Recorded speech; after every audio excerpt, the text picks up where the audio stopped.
La Iglesia distribuyó los méritos de Cristo, los de la Virgen María y los santos, dando garantías escritas que eximían de los dolores del purgatorio.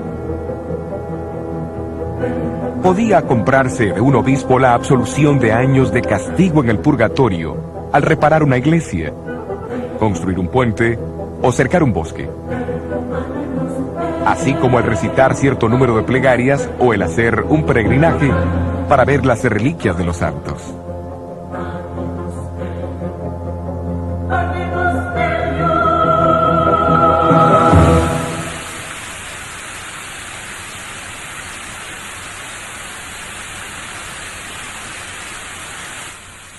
Poco después de la elección del Papa León X, Miguel Ángel presentó al pontífice el diseño terminado de la Basílica de San Pedro en Roma. Y la venta de indulgencias llegó a ser una atracción para recaudar las enormes sumas necesarias para esa aventura. En Alemania, el Papa recomendó las ventas al persuasivo monje dominico Juan Tetzel. La llegada de este monje al límite de Sajonia, cerca de Wittenberg, en 1517, desencadenaría los eventos que sacudirían los fundamentos de la Iglesia de Roma.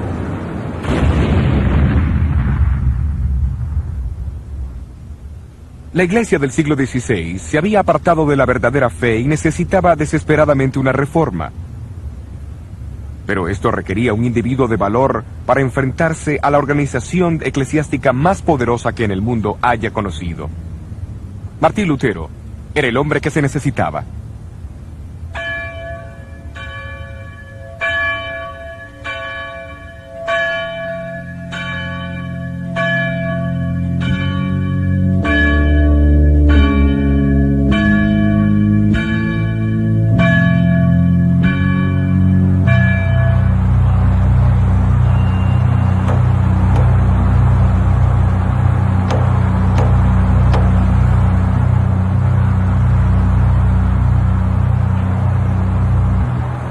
Fue en la víspera del Día de los Santos, octubre 31 de 1517, cuando Martín Lutero eligió clavar las 95 tesis en la puerta de la iglesia de Wittenberg. Su decisión no pudo pasar en un mejor momento, porque el próximo día los peregrinos se congregarían en la iglesia para ver la extensa colección de reliquias sagradas pertenecientes a Federico el Sabio, elector de Sajonia. En exhibición, había un fragmento de madera que se decía ser el arca de Noé, un poco de hollín del horno ardiente de Babilonia, un pedazo de madera de la cuna de Cristo, pan de la última cena del Señor, una ramita de la zarza ardiente de Moisés y más de 19,000 huesos santos. Pero lo más importante era que el solo mirar esos artefactos podía resultar en indulgencias para la reducción del purgatorio hasta 1.902.202 años y 270 días.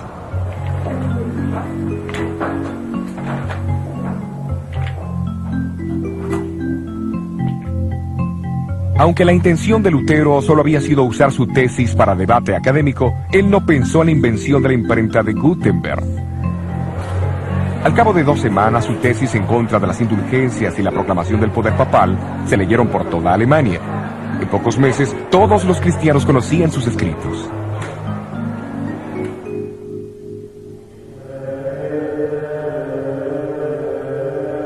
Para Lutero, la mera idea de las indulgencias era repugnante. Después de todo, este inquebrantable monje había llegado a un agotamiento mental y físico por su deseo de alcanzar el perdón de sus pecados. Si alguna vez un hombre pudiera llegar al cielo por su vida monástica, entonces yo ya hubiera llegado. Pero al leer el Nuevo Testamento, él llegó a un descubrimiento alarmante. Fue el descubrimiento de que el perdón de los pecados es un regalo de Dios y no es algo que se compra o se gana. Este reconocimiento de la gozosa verdad de la salvación por la fe llegaría a ser la piedra angular de la Reforma. El concepto hizo que Lutero reconociera que el clérigo nunca podría ser mediador entre Dios y su pueblo, como la Iglesia lo enseñaba y lo practicaba. ¿De dónde emanaron estas convicciones? No fue por los edictos de papas o concilios, sino por el estudio de sola escritura, de las escrituras solamente. Sin embargo, la autoridad papal vio poco mérito en las creencias de este diablo vestido de monje. Se lo excomulgó en junio de 1520 y sus escrituras fueron condenadas a las llamas.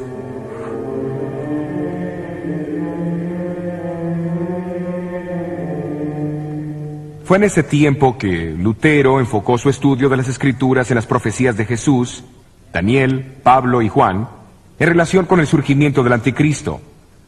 Los capítulos 7 y 8 de Daniel y la descripción de Pablo acerca del hombre de pecado en 2 Tesalonicenses 2 recibieron especial atención. En el año 1521, Lutero produjo su primera obra relacionada con las profecías. Los fundamentos de la Reforma tenían que estar firmemente anclados en la verdad profética. Al identificar al Papa como el anticristo en 1521, Lutero unió su voz a la de muchos ilustres eruditos de la Biblia que le habían precedido. Hombres como el predicador bohemio Juan Millix, quien 150 años antes había clavado una plaqueta en la antigua catedral de San Pedro, declarando que el anticristo ya había tomado su lugar en la iglesia. Muy pocas cosas en este mundo son más poderosas que la verdad profética cuando el tiempo de su cumplimiento llega. Lutero, fortalecido por las profecías de Daniel, estaba ahora preparado para su hora más brillante. A fines de marzo de 1521, él recibió una citación del nuevo emperador del Sacro Imperio Romano, Carlos V, para comparecer delante de él en la dieta o parlamento que se convocaría en la ciudad alemana de Worms. Sentado con 3 de sus amigos sobre la paja de un carruaje que le habían prestado, entró en la ciudad donde la muchedumbre les dio una calurosa bienvenida. Me pregunto cómo hubiera sido hoy día. La audiencia iba a tomar lugar en un sitio cercano a la catedral. Lo que fue en una época un majestuoso edificio ya no existe, pero hace 400 años era una estructura de magnífica tal asamblea. Hoy ha sido reemplazada por un jardín, y esta placa marca su ubicación.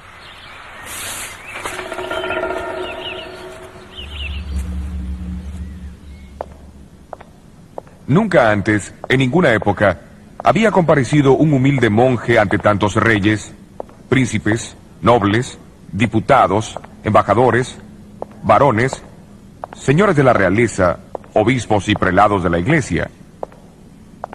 Lutero no tenía nada más que lo sostuviera que su fe en Cristo y en las Escrituras. Cuando se le pidió que se retractara de sus escritos, pronunció las palabras que sacudirían al mundo. Menos que esté convencido por la razón y las Escrituras, yo no acepto las autoridades de papas y concilios, porque ellos se contradicen. Mi conciencia está cautivada por la palabra de Dios. Yo no puedo, ni quiero retratarme en nada, porque ir en contra de la conciencia no es correcto, ni prudente. Esta es mi posición. No puedo cambiar. Dios, ayúdame. Amén. Un monje solitario en contra de la antigua y casi universal opinión de la raza humana. Pero esa conciencia, cautivada por la palabra de Dios, yace en el corazón de la reforma de la Iglesia.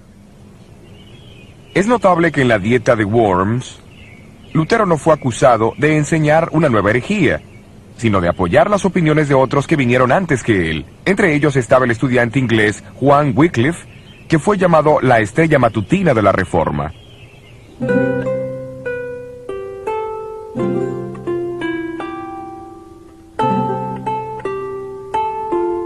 Wycliffe se dedicó al estudio de la verdad conforme la habían encontrado en las escrituras en latín.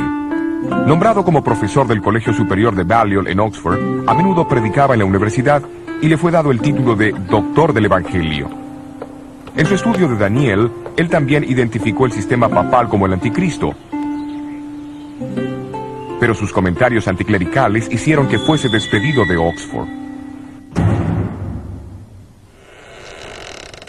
Para sorpresa de los obispos ingleses, esto no disminuyó su influencia. Como rector aquí en Lutterworth, en Leicestershire, siguió invitando a los